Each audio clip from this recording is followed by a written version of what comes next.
चितलिङ्गम्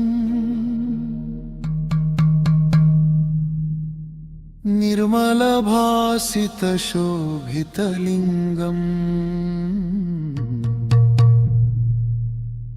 जन्मज दुःखविनाशनलिङ्गम् तत्प्रणमामि सदा शिवलिङ्गम्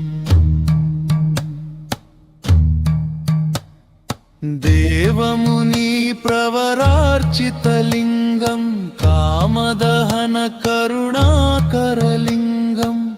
रावणदर्पविनाशनलिङ्गम्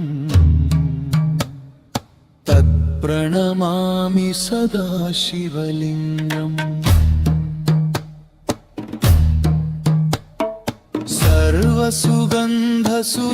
सर्वसुगन्धसुलेपितलिङ्गम्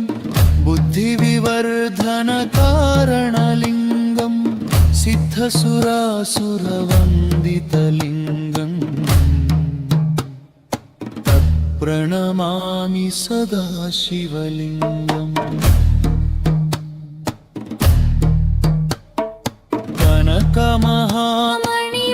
कनकमहामणिभूषितलिङ्गम् मणिपतिवेष्टितशोभितलिङ्गम् दक्षसुयज्ञविनाशनलिङ्गम् प्रणमामि सदा शिवलिङ्गम्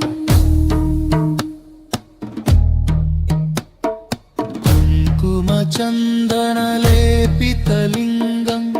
पङ्कजहारसुशोभितलिङ्गम् सञ्चितपापविनाशनलिङ्गम् प्रणमामि सदा शिवलिङ्गम् देवगणार्चितसेवितलिङ्गम् भावैरप्पिभिरेव च लिङ्गम् दिनकरकोटिप्रभाकरलिङ्गम् प्रणमामि सदा शिवलिङ्गम्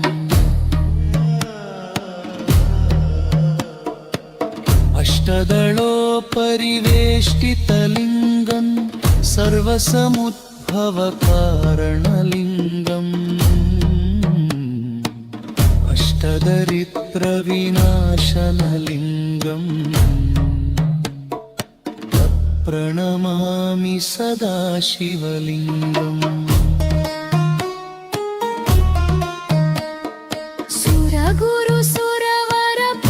सुरगुरुसुरवरपूजितलिङ्गम् सुरवनपुष्पसदार्चितलिङ्गम् परमपदा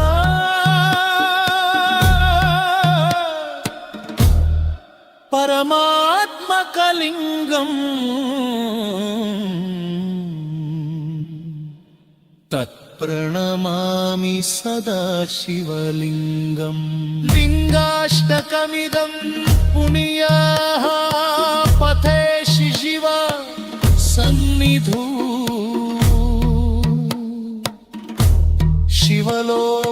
शिवलोकमवाप्नोति शिवेन सह मोदते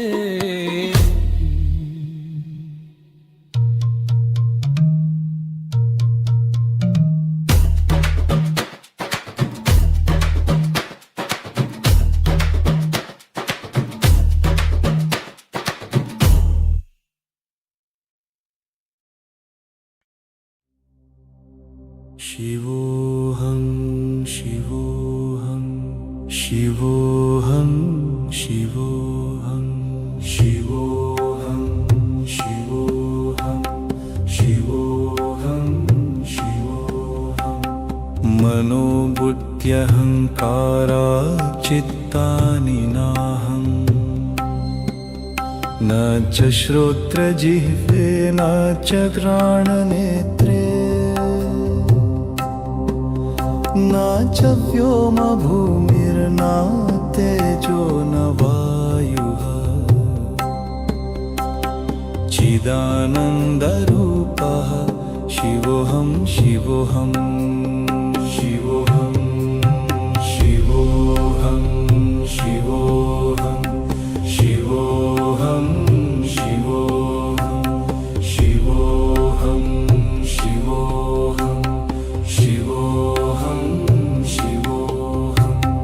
न च प्राणसञ्चो न वै पञ्चवायुः न वा सप्तधातुर्न वा पञ्चकोशाः न वाक्पाणिपादौ न चोपस्थपायुः चिदानन्दरूपः शिवोऽहं शिवोऽहं शिवोऽहं शिवोऽहं शिवोऽहं शिवोऽहं शिवोऽहं शिवोऽहं शिवोऽहं शिवोऽहं शिवोऽहं न मे द्वेषरागौ न मे लोभमोहो मदो नैव मे नैव मात्सर्यभावः न धर्मो न चार्थो न कामो न मोक्षः चिदानन्दरूपः शिवोऽहं शिवोऽहं शिवोऽहं शिवोऽहं शिवोऽहं शिवोऽहं शिवोऽहं शिवोऽहं शिवोऽहं शिवोऽहं शिवोऽहं न पुण्यं न पापं न सौख्यं न दुःखं न मन्त्रो न तीर्थं न वेदा न यज्ञोः अहं भोजनं नैव भोज्यं न भोक्ता चिदानन्दरूपः शिवोऽहं शिवोऽहं शिवोऽहं शिवोऽहं शिवोऽहं शिवोऽहं शिवोऽहं शिवोऽहं शिवोऽहं शिवोऽहं शिवोऽहं न मृत्युरन शङ्का न मे जातिभेदः पिता नैव मे नैव माता न जन्मः न बन्धुर्मित्रं गुरुर्नैव शिष्यः चिदानन्दरूपः शिवोऽहं शिवोऽहं शिवोऽहं शिवोऽहं शिवोऽहं शिवोऽहं शिवोऽहं शिवोऽहं शिवोऽहं शिवोऽहं शिवोऽहं अहं निर्विकल्पो निराकाररूपो विभूत्वाच्च सर्वत्र सर्वेन्द्रियाणां न चासङ्गतं नैव मुक्तिर्न मेयः न वा बन्धनं नैव मुक्तिर्न बन्धः चिदानन्दरूपः शिवोऽहं शिवोऽहं शिवोऽहं शिवोऽहं शिवोऽहं शिवोऽहं शिवोऽहं शिवोऽहं शिवोऽहं शिवोऽहं शिवोऽहम्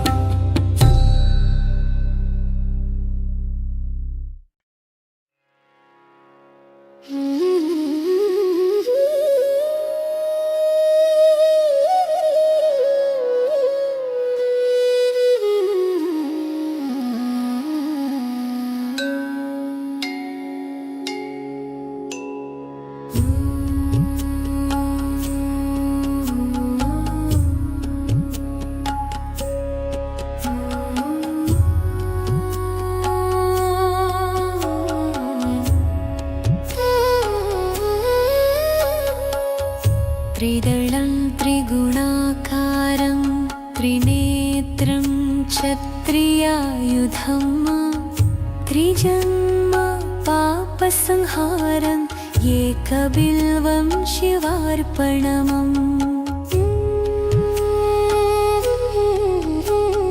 त्रिशाखैः बिल्वपत्रैश्चाच्छद्रित्रशिकोमलैः शुभैः तव पूजां करिष्यामि एकबिल्वं शिवार्पणम्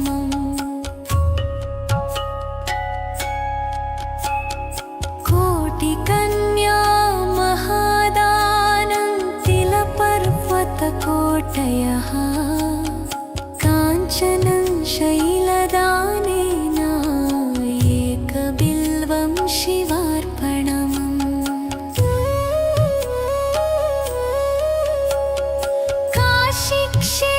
काशीक्षेत्रनिवासं च कालभैरवदर्शनं प्रयागे माधवं दृष्ट्वा एकबिल्वं शिवार्पणम्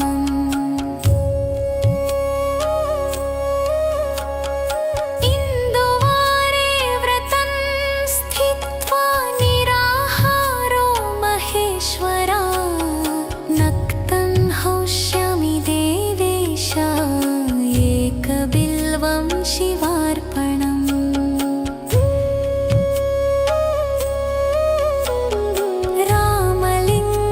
प्रतिष्ठा च वैवाहिककृतं तथा तटाकानि च सन्धानम् एकबिल्वं शिवार्पणम्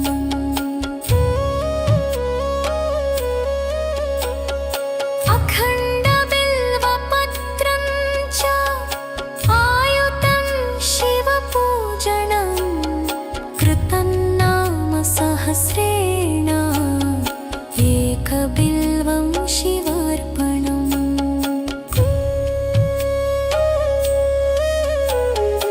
उमया सह देवेश नन्दिवाहनमेव च भस्मलेपना सर्वाङ्गम् एकबिल्वं शिवार्पणम्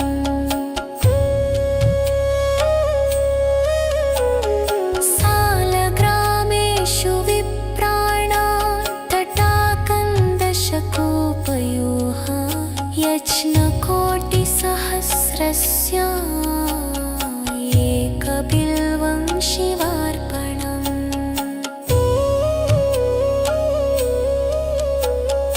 यन्ति कोटिसहस्रेषु अश्वमेधशतक्रतौ च कोटिकन्या महादानम्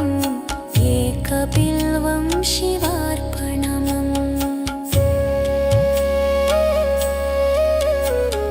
बिल्वाणां दर्शनं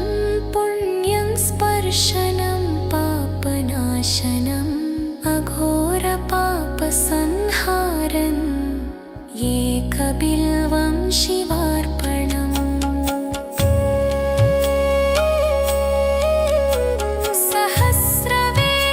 सहस्रवेदपाठेषु बल्हस्त्रापनमुच्यते अनेकवरदकोटिना एकबिल्वं शिवार्पणम्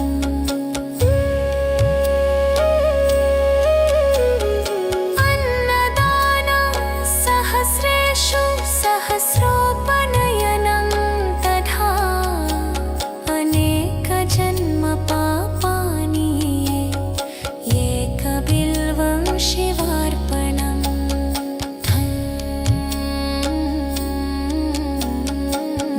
बिल्वाष्टकमिदं पुण्यं यः पठे शिवसन्निधौ शिवलोकमवाप्नोति एकबिल्वं शिवार्पणम्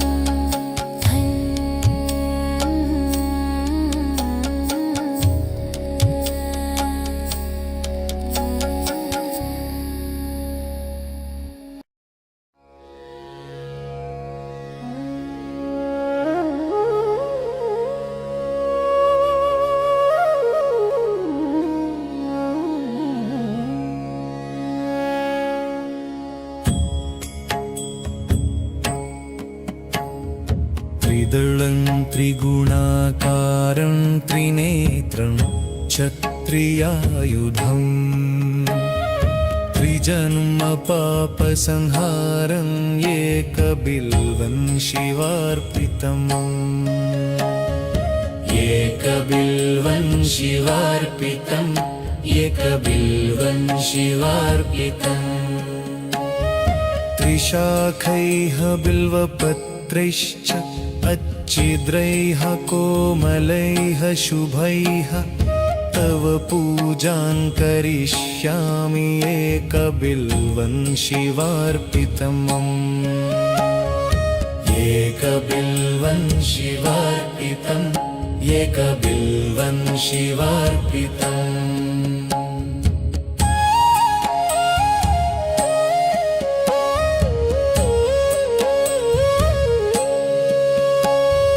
दर्शनं बिल्ववृक्षस्य स्पर्शनं पापनाशनम् अघोरपापसंहारम् एकबिल्वं शिवार्पितम् एकबिल्वं शिवार्पितम् एकबिल्वं शिवार्पितम् सालग्रामेषु विप्रेषु तटाके वनकूपयोः यज्ञो न कोटिसहस्राणा एकबिल्वं शिवार्पितम् एकबिल्वं शिवार्पितम् एकबिल्वं शिवार्पितम्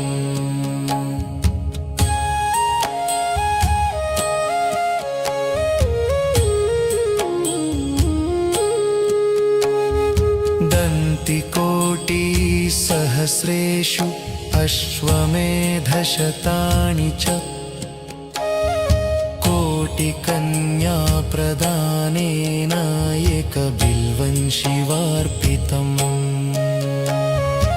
एकबिल्वं शिवार्पितम्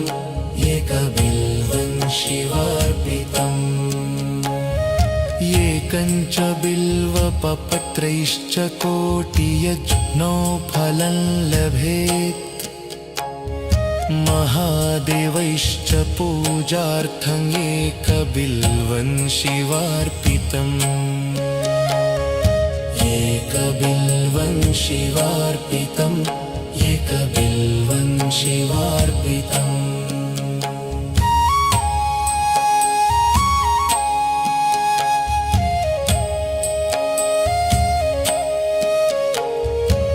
काशीक्षेत्रे निवासं च कालभैरवदर्शनम् गया प्रयागमे दृष्ट्वा एकबिल्वं शिवार्पितम् एकबिल्वं शिवार्पितम् एकबिल्वं शिवार्पितम् उमया सह देवेशं वाहनं नन्दिशङ्करम् मुच्यते सर्वपापेभ्यो एकबिल्वं शिवार्पितम् एकबिल्वं शिवार्पितम् एकबिल्वं शिवार्पितम्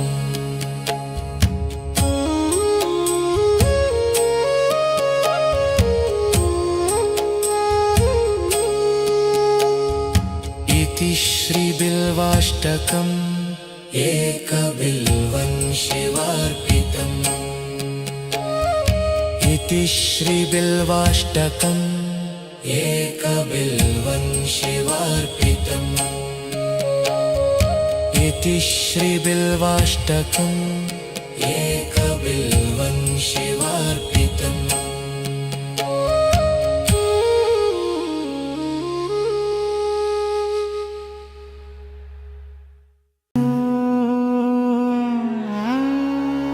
जटाटवीगलज्जलप्रवाहपावितस्थले गलेवलम्ब्यलम्बितान् भुजङ्गतुङ्गमालिकाम्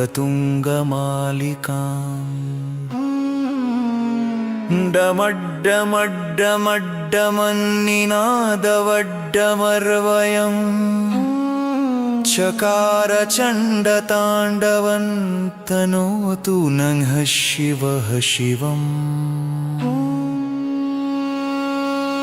जटाकटाह सम्भ्रमं भ्रमन्निलिम्पनिर्झरी विलोलवीचिवल्लरी विराजमानमूर्धनि धगद्धगद्धगज्ज्वलल्ललाटपट्टपावके किशोरचन्द्रशेखरे रतिः प्रतिक्षणं मम धराधरेन्द्रनन्दिनी विलासबन्धुबन्धुरा स्फुरद्दिगन्तसन्तति प्रमोदमानमानसे कृपाकटाक्षधोरणी निरुद्धदुर्धरापदि क्वचिद्दिगम्बरे मनो विनोदमेतु वस्तुनि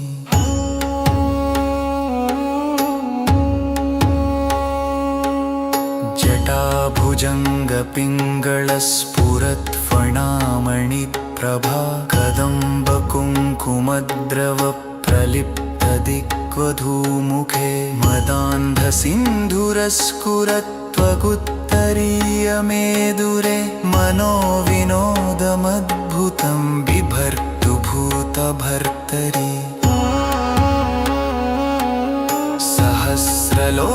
सहस्रलोचनप्रभृत्य शेषलेखशेखरा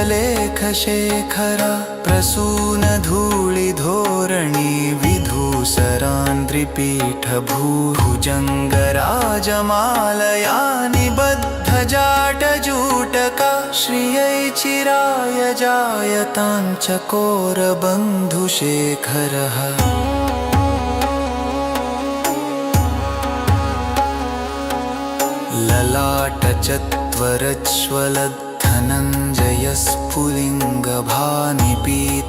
ललाटचत्वरज्वलद्धनञ्जयस्फुलिङ्गभानिपीतपञ्चसायकं नमन्निलिम्पनायकं सुधामयूखलेखया विराजमानशेखरं महाकपालिसम्पदे शिरोजटालमस्तु नः करालफालपट्टिका धगद्धगद्धगज्ज्वल धनञ्जयाधरीकृतप्रचण्डपञ्चसायके धराधरेन्द्रनन्दिनी कुचाग्रचित्रपत्रका प्रकल्पनैकशिल्पिनी त्रिलोचने मतिर्मम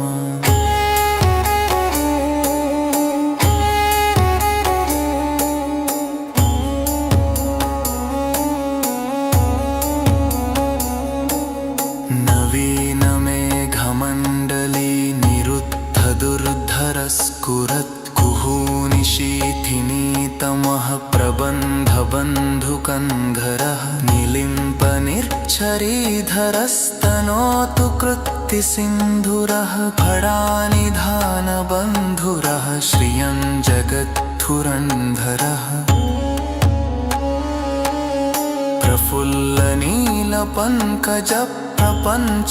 प्रफुल्लनीलपङ्कजप्रपञ्चकालिमप्रभा विलम्बिकण्ठकन्दलीरुचिप्रबद्धकण्धरं स्मरच्छिदं पुरच्छिदं दवच्छिदं मखच्छिदं गजच्छिदं गजच्छिदं तमन्तकच्छिदं भजे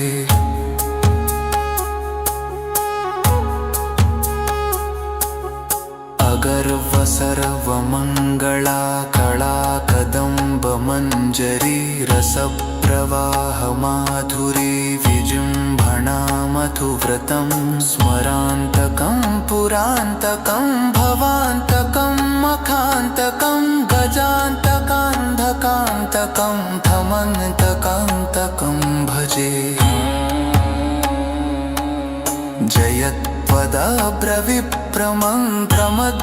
जयत्पदाब्रविप्रमङ्क्रमद्भुजङ्गमश्वस विनिर्गमत्क्रमस्फुरत्करालफालहव्यवाट्टिमिद्धिमिद्धिमिद्वनं मृदङ्गतुङ्गमङ्गल वनिक्रमप्रतिध्वनितं प्रवर्तितः प्रचण्डताण्डवः शिवः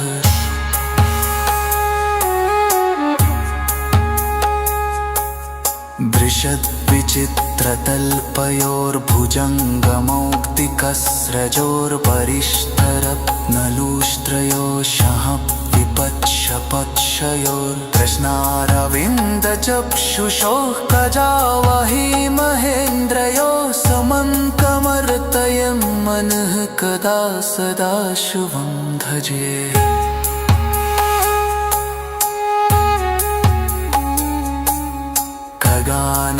खगानिलन्तनिर्झरी निगुञ्जकोतरी वसन् विभुक्तदुर्मतिः सजोषिरहस्थं जलं वहमि बुक्कलोललोचनो ललाटपाललिख्नकः शिवेति मन्त्रमुच्चरन् सदा सुखी भवाम्यहं मे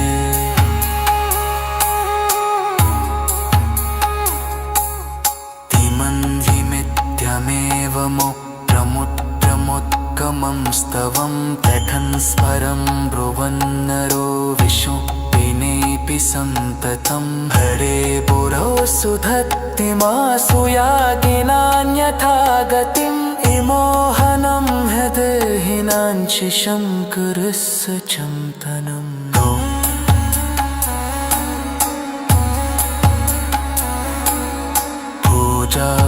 पूजावसानसमये किशवक्तदीतं यः सुमुखोज्ज्वलपरं पितति तघोषे स्थिरां रथभुजङ्गतुरङ्गयुक्ता लक्ष्णे सदैव सम्मुखे हृद्वाति शम्भुः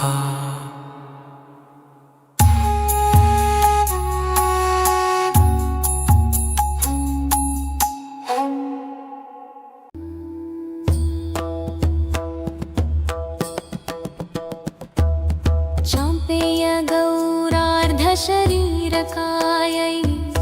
कर्पूरगौरार्धशरीरकाय धम्मिल्लकाय च जटाधराय नमः शिवाय च नमः शिवाय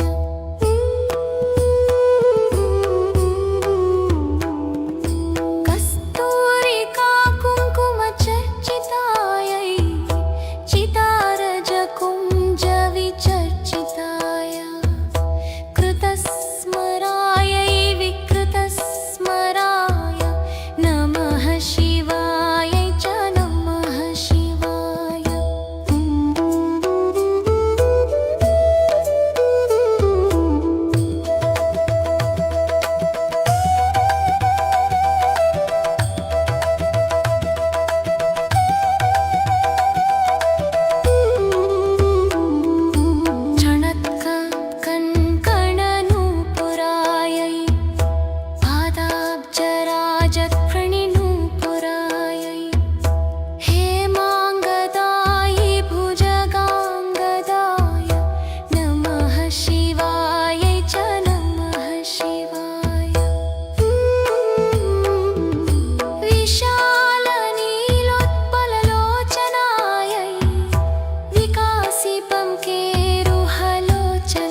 जगन्नाथनाथन् सदानन्दभाजं भवतव्यभूतेश्वरं भूतनाथं शिवं शङ्करं शम्भुमीशानमीडे गणेरुण्डमालं तनौ सर्पजालं महाकालकालं गणेशादिपालं जटाजूटगङ्गोत्तरङ्गैर्विशालम् शिवं शङ्करं शम्भुमीशानमीडे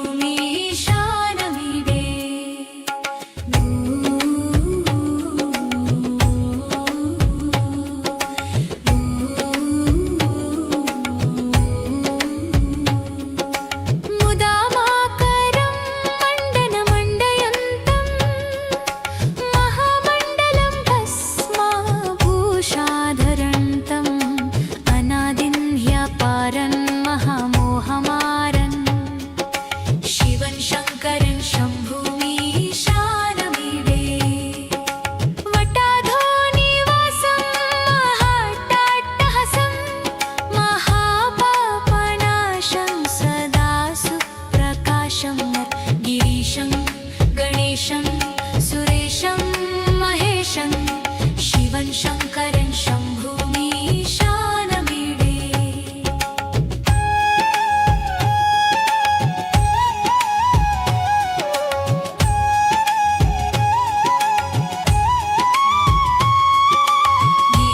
गिरीन्द्रात्मजा सङ्गीतार्धदेहं गिरौ संस्थितं सर्वदा पन्नगेहं परब्रह्म ब्रह्मादिभिर्वन्द्यमानं शिवं शङ्करं शम्भुमीशानमीडे कपालं त्रिशूलं कराम्भ्यां दधानं पदाम्भोजनं रायकामन्ददानं बलिवर्धमानं सुराणां प्रधानं शिवं शङ्करं शम्भुमीशानमीडे शरच्चन्द्रगात्रं गणानन्दपात्रं त्रिनेत्रं पवित्रं धनेशस्य मित्रम् अपर्णाकळत्रं सदा सच्चरित्रं शिवं शङ्करं शम्भुमीशानमीडे हरं सर्पहारं चिताभुविहारं भवन् वेदसारं सदा निर्विकारं श्मशाने वसन्तं मनोजं दहन्तं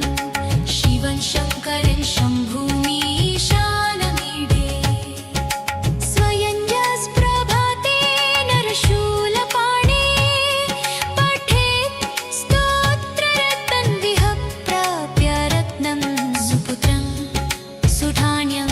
सुमित्रं कळत्रं विचित्रैः समाराध्य मोक्षं प्रयाति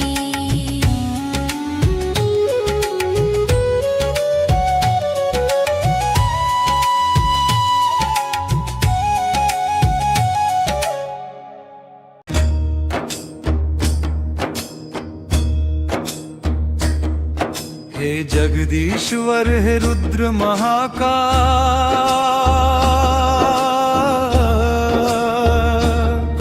तेरा रूप है अगम तेरा तेज विशाल नमन नटराज को जिसकी कला अनूठी तेरी महिमा से ये सृष्टि झूठी तू अजन्मा तू अविनाशी देव तेरी स्तुति है मेरी परम सेवेव कैलाशपति तेरे चरण पुनीत है तेरे नाम में ही सत्य और जीत है चंद्रभाल तेरा गंगा की कल कल त्रिभुवन में कोई न तेरे संबल तू नीलकंठ विष तूने सहज पिया तूने कल्याण का मार्ग सहज किया जज जूट में तारे झिलमिलाते, तेरी ही ज्योति से सब जगमगाते। तू भस्मधारी तू वैरागी सबसे, ज्ञान का सागर तेरे ही दर से। तेरा डमरू ही सृष्टि का नाद है, तेरा तांडव ही जीवन का वाद है। तू सर्वस्व है, तू आधार सबका, तेरे बिना ये संसार हल्का। तू निर्गुण तू सगुण भी कहलाता, तेरा प्रताप कहाँ कोई गाता। तू काल का भी महाकाल है स्वामी, तुझ में ही विलीन है ये अंतर्यामी। तू सर्वोत्तम तू परमेश्वर प्यारा, तेरी कृपा का बहता सदा धारा। तेरी ही इच्छा से जग यह चले, तेरे बिना पत्ते भी हिल न सके। तू अकेला ही पूर्ण है प्रभुवर, तू दयालु तू करुणा निधि शिववर। तेरी भक्ति से जीवन ये धन्य है, तेरी स्तुति से ही